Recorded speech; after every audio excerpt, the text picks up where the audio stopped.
Bonjour à tous et bienvenue dans la Collegia. Nous nous retrouvons aujourd'hui à la découverte du site de la Tour de Brou. Ce donjon est le vestige d'un château qui, à l'époque médiévale, protégeait un village et au nord un port. L'ancien village ayant disparu, les pierres de ces maisons ont été utilisées pour bâtir le village actuel de Saint-Sornin. Au Moyen-Âge, le château de Brou veillait sur la production et le commerce du sel, qui se faisait en contrebas. L'envasement progressif du golfe de Saintonge a permis l'aménagement des marais salants. L'activité salicole fit la richesse de la région et modela profondément le paysage des marais. Les seigneurs de Pont garderont le château jusqu'au XVIIe siècle et finiront par l'abandonner, probablement du fait de l'envasement de l'ancien golfe. Éric Normand et Alain Champagne mènent actuellement une campagne de fouilles sur le site de Brou. Nous sommes allés à leur rencontre. Pour un souci de lisibilité, nous avons découpé la vidéo en deux parties.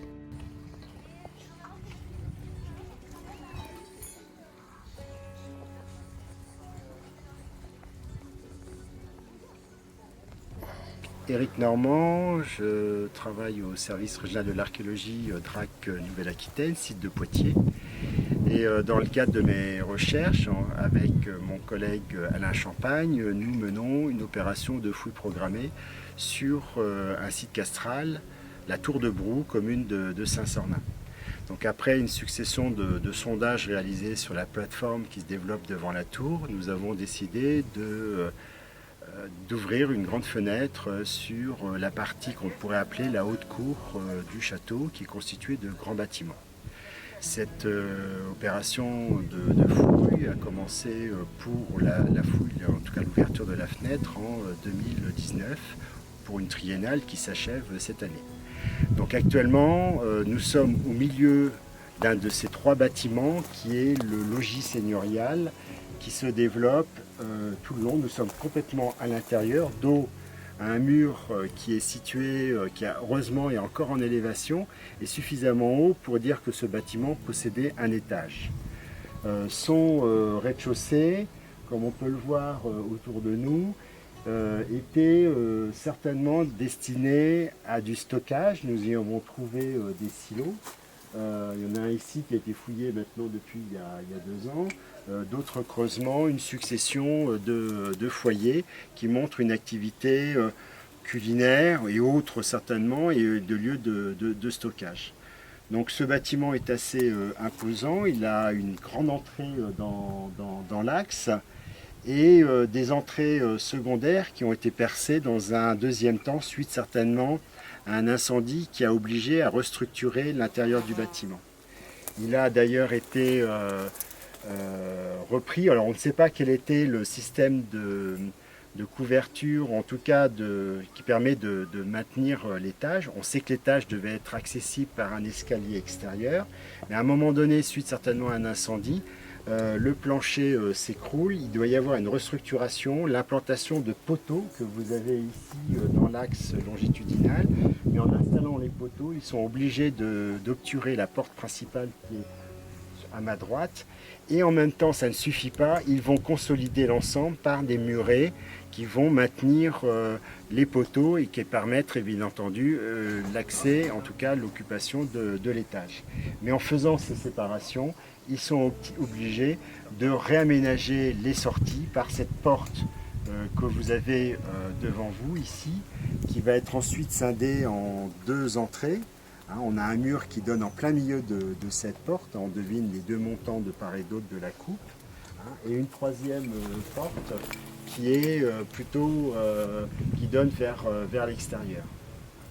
Donc c'est un logis qui a connu tout un tas d'aménagements. Alors on a fait des datations C14, donc on pense qu'il est de la fin du XIe siècle, presque contemporain de la tour, peut-être début XIIe siècle, et il va être occupé jusqu'à la fin du XIVe siècle, éventuellement début XVe, mais pas au-delà.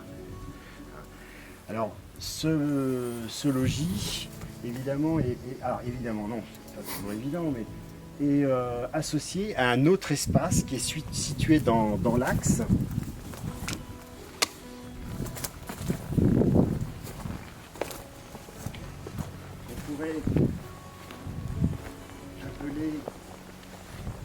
pourquoi pas les cuisines. En tout cas, dans la dernière période d'occupation de ce bâtiment, il s'est certainement transformé en cuisine. Donc aujourd'hui, on est toujours en cours de fouille, mais on voit ce grand quadrilatère qui est assez imposant. Donc c'est une pièce assez grande, qui a connu une occupation un petit peu similaire que celle qui était au rez-de-chaussée du bâtiment voisin, qu'on appelle nous bâtiment 7 et qui est le logis. Donc on a des traces de rubéfaction, des creusements et en même temps une succession de recharges de sol, parce que les sols ici sont généralement faits de terre, de chaux, d'argile, avec des recharges régulières. Donc il est ceinturé par un mur assez imposant, qui est assez complexe. On a une succession de murs, on voit qu'il y a eu des destructions, reconstructions, mais on sait qu'à la fin de la période, au moment où il bouche l'entrée qu'on devine ici sur la gauche, qui est l'entrée principale du logis, ou en tout cas une des grandes entrées du logis, on voit très bien, on a un niveau de sol qui subsiste sur la banquette, et sur lequel va s'implanter ce grand foyer qui est quasiment un foyer de 9 mètres carrés, lui-même accolé contre l'abside de la chapelle. Effectivement, en plus de ce grand bâtiment qui est le logis, cette extension, pièce complémentaire, avant-cour, on ne sait pas encore, qui a été certainement transformée en cuisine dans un dernier temps, vous avez le troisième espace qui est en cours de fouille aujourd'hui, qui est la chapelle. Alors on peut la voir, on a l'abside qui est particulièrement bien conservée.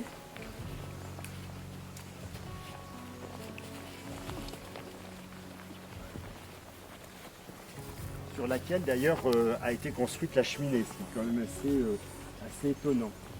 Donc là, vous avez le troisième bâtiment qui est cette grande chapelle, terminée par une abside. Il y avait certainement un cul-de-four.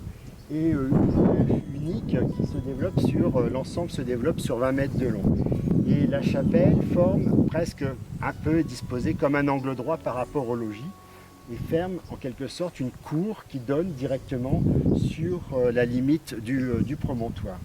Donc cette chapelle est particulièrement bien conservée pour la partie du chœur, puisque nous avons encore l'autel qui est en place, avec les différents degrés pour y accéder. Ça c'est toujours habituel. Pour accéder au chœur, à la partie au maître-autel en quelque sorte, il faut évidemment gravir quelques marches. Et là on a le départ, on a les deux angles de la nef qui se développent sur à peu près une quinzaine, à peu près 14 mètres de long. Donc là actuellement on est en train de comprendre l'organisation de ce bâti, comment il a été construit, les différentes phases de construction. On pense qu'il peut y avoir peut-être 2 phases, mais ça c'est à définir dans la lecture des maçonneries. On sait aussi que ce bâtiment a brûlé, comme le logis, donc il y a eu un incendie à un moment donné, et on pense que c'est à peu près au cours du XIIIe siècle, il y a eu un incendie qui a obligé ces fameuses restructurations. C'est ce que je disais tout à l'heure pour le logis, mais c'est pas impossible qu'il y ait aussi des restructurations de la chapelle. Et bien entendu, pour finir, nous entrons, alors on traverse la nef. Là vous avez peut-être une maçonnerie qui pourrait être un hôtel secondaire, ou bon ça des fois ça peut arriver parce que c'est un aménagement tardif, en tout cas dans un deuxième état de construction. Et là on rentre, on a traversé la nef et on rentre dans cette fameuse cour qui était fermée par ces grands bâtiments qui sont, on pourrait dire qu'on est à l'intérieur d'une sorte de haute cour, un espace privatif et qui est séparé du reste de la plateforme. Et cette cour, c'est un peu la difficulté des archéologues parce que c'est difficile à comprendre. On a une succession de choses, là c'est en cours de fouille, succession de recharges de pierres, de gravier, beaucoup de couches détritiques. On y jette les reliefs de repas, on a énormément de sang, donc on a des vidanges de foyers et qui se développent tout le long. Là, c'est des zones qui sont assez riches en mobilier archéologique, que ce soit des artefacts, petits objets, boucles, clous, fragments de métal, mais également et surtout des restes alimentaires, des ossements, des coquillages, et qui vont permettre de connaître le régime alimentaire des occupants des lieux. Voilà. Un grand merci pour avoir suivi cette première partie. Retrouvez-nous très prochainement pour la seconde avec Alain Champagne.